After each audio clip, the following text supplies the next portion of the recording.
வணக்கம். இலங்கையின் ஆய்வு செய்திகளுக்காக நான் ஹரிணி. யாழ்ப்பாணத்தில் அரசியல் மோசமான திசையில் செல்லத் தொடங்கியுள்ளது. முக்கியமாக சமீப நாட்களாக தையிட்டியில் தனியார் காணியில் விகாரை அமைக்கப்பட்டுள்ளது தொடர்பான விஷயம் சமூக வலைதளங்களில் முக்கியமான பேசுபொருளாக அமைந்துள்ளது. யாழ்ப்பாணம் தேர்தல் மாவட்ட நாடாளுமன்ற உறுப்பினர் ராமநாதன் அர்ஜுனா தமது தரப்பு கருத்தை தெரிவித்திருந்தார். தையிட்டியில் தனியார் காணியில் கட்டப்பட்ட விகாரை பற்றி இந்த காணொலியின் பின்பகுதியில் பார்க்கலாம்.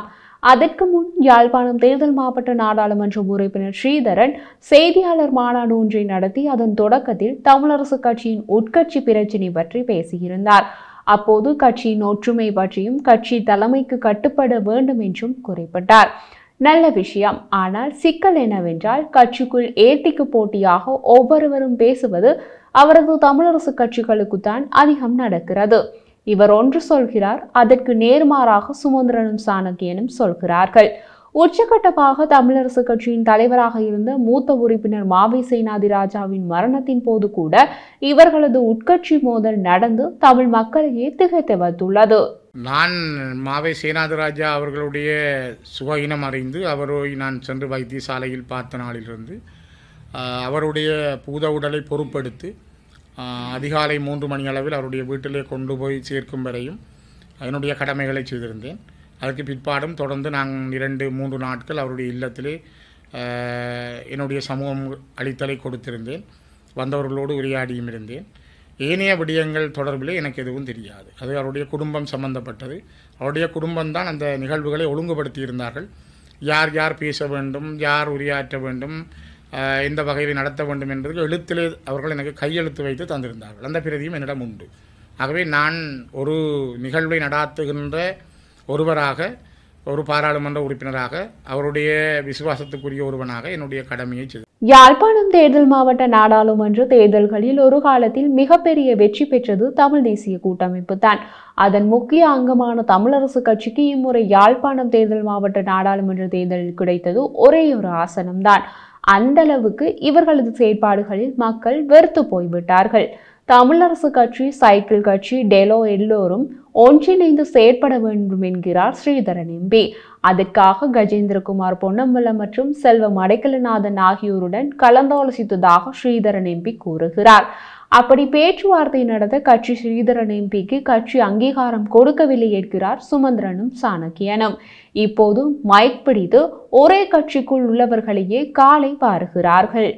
நாங்கள் 3 பேரும் வவுனியாவில் கூடி கதைத்ததாக இல்லை. அப்படி கூடி கதைக்க இல்லை.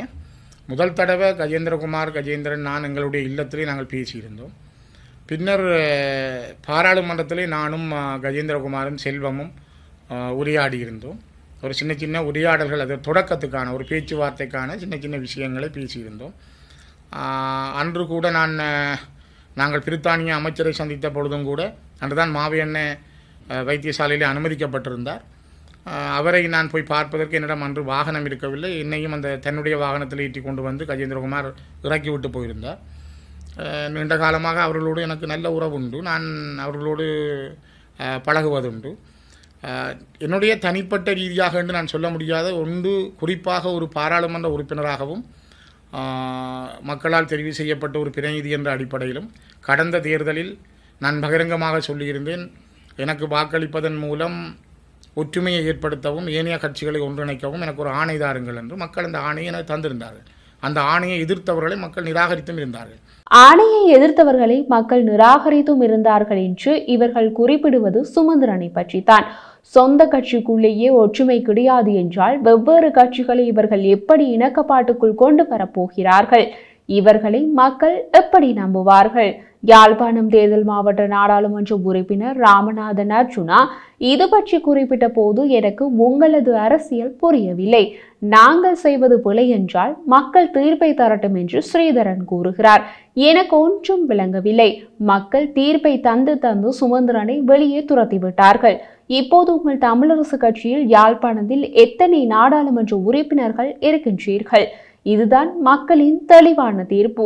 சி.வி. விக்னேஸ்வரனாக இருக்கட்டும், மக்களால் அடித்து துரத்தப்பட்ட சுமந்திரனாக இருக்கட்டும், அனைவருக்கும் மக்கள் தெளிவான பதிலை சொல்லியிருக்கிறார்கள். இப்போது நீங்கள் சொல்கின்றீர்கள் மக்கள் தீர்ப்பு மகேசன் தீர்ப்பு என்று. ஆனால் உங்களுடைய தேசிய ஏமாற்று அரசியலை மக்கள் புரிந்து கொண்டார்கள்.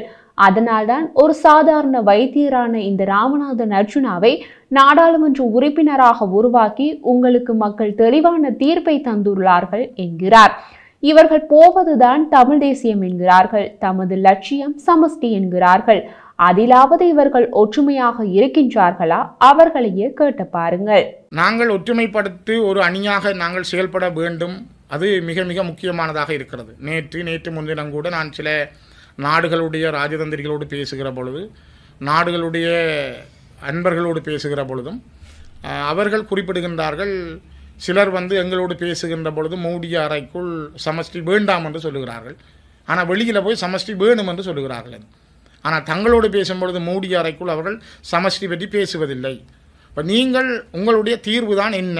நீங்கள் எதை எதிர்பார்க்கிறீர்கள்? தமிழ் மக்களுக்கு சமஷ்டி அடிப்படையிலான தீர்வா அல்லது ஒற்றையாட்சிக்குள் தான் ஒரு தீர்வை நீங்கள் எதிர்பார்க்கிறீர்களா? அப்படி நீங்கள் சமஷ்டி தானண்டா ஒரு தீர்வை நீங்கள் வரைந்து இருக்கிற கட்சிகள் எல்லாரும் இணைந்து பாராளுமன்ற உறுப்பினர்களும் நீங்கள் கையெழுத்து வைத்து இந்த நாட்டினுடைய ஜனாதிபதியிடம் இப்பொழுது கையளியுங்கள், இதுதான் எங்களுடைய தீர்வு என்று சொல்லுங்கள். அதனை எங்களுக்கும் தாருங்கள். அப்போ நாங்கள் அவரோடு கதைக்கிறோம். இந்தளவு கட்சிகள், இவ்வளவு பாராளுமன்ற உறுப்பினர்கள், இவர்கள் இந்த அடிப்படையிலான தீர்வைத்தான் கேட்கிறார்கள். ஆனால் நீங்கள் வெளியிலே சொல்லுவதும் எங்களோடு தனிப்பட்ட ரீதியில் பேசுவதற்கு இடையில் நிறைய வேறுபாடுகள் இருப்பதாக அவர்கள் எங்களிடம் குற்றம் சொல்லுகின்றனர். தையிட்டி விகாரை தொடர்பான ஸ்ரீதரனின் விமர்சனத்துக்கு நாடாளுமன்ற உறுப்பினர் அர்ஜுனா பதிலடி கொடுத்துள்ளார். அவர் கூறியதாவது, யாழ்ப்பாணத்திலிருந்து விகாரையை இடியுங்கள் என்று யாழ்ப்பாணத்தில் கூவ வேண்டியது. ஆனால் நாங்கள் எல்லோரும் ஒன்றாக இருப்போம் என்று நாடாளுமன்றத்தில் கூற வேண்டியது. விகாரையை இடிக்க வேண்டும் என்று கூறும் நீங்கள் விகாராதிபதியோடு சென்று கதைத்தீர்களா? இல்லை, நான் சென்று கதைத்தேன். நீங்கள் மக்களை ஏமாற்றுகிறீர்கள். சிங்கள மக்களுக்கு தமிழ் தெரியாது, தமிழ் மக்களுக்கு சிங்களம் தெரியாது. அதை வைத்து நாடாளுமன்றத்தின் உள்ளே நீங்கள் விளையாட்டு காட்டிக் கொண்டு இருக்கிறீர்கள். இவர்கள் இப்போது இந்த பிரச்சனையை தொடங்கியதற்கு காரணம் தென்னிலங்கை அரசியல்வாதிகளுடன் இணைந்து இனப்பிரச்சனையை உருவாக்கி வாக்கு பெற திட்டம் செய்து அரசியல் செய்கிறார்கள்.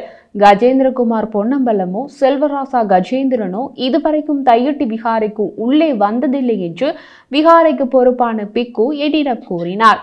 யதார்த்தமான மக்களுக்கான அரசியலை செய்யுங்கள்.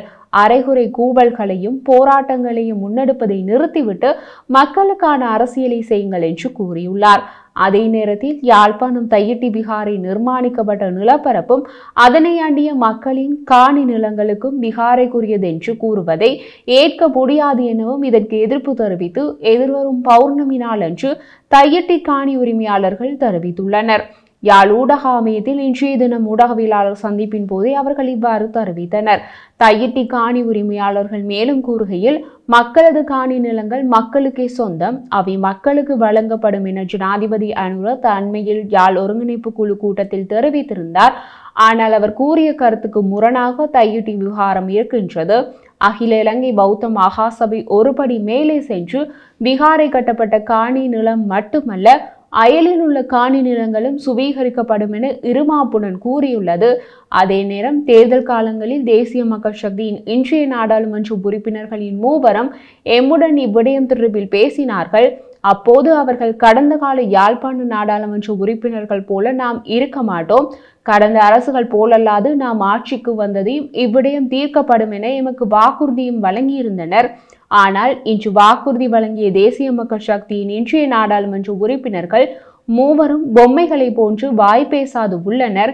நாம் எமது பூர்வீக நிலங்களையே கேட்கின்றோம் என்கிறார்கள்.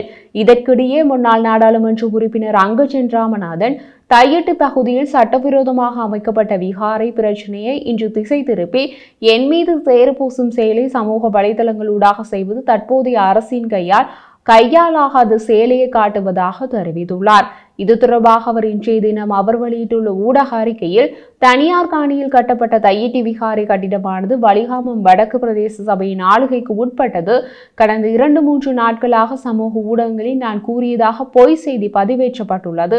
இராணுவம் தம்வசம் வைத்துள்ள காணிகளை விட்டு வெளியேறும் போது கட்டிடங்கள் விகாரைகளை இடித்து அழித்துவிட்டு செல்வார்கள் என்று நான் கூறியதாக கூறப்பட்டுள்ளது. இப்படியான ஒரு கருத்தை நான் எந்த இடத்திலும் கூறவில்லை, கூறுவதற்கான அதிகாரம் எனக்கில்லை என்கின்றார் அவர். மொத்தத்தில் யாழ்ப்பாணத்தில் அரசியல் மோசமான திசையில் நகருகிறது.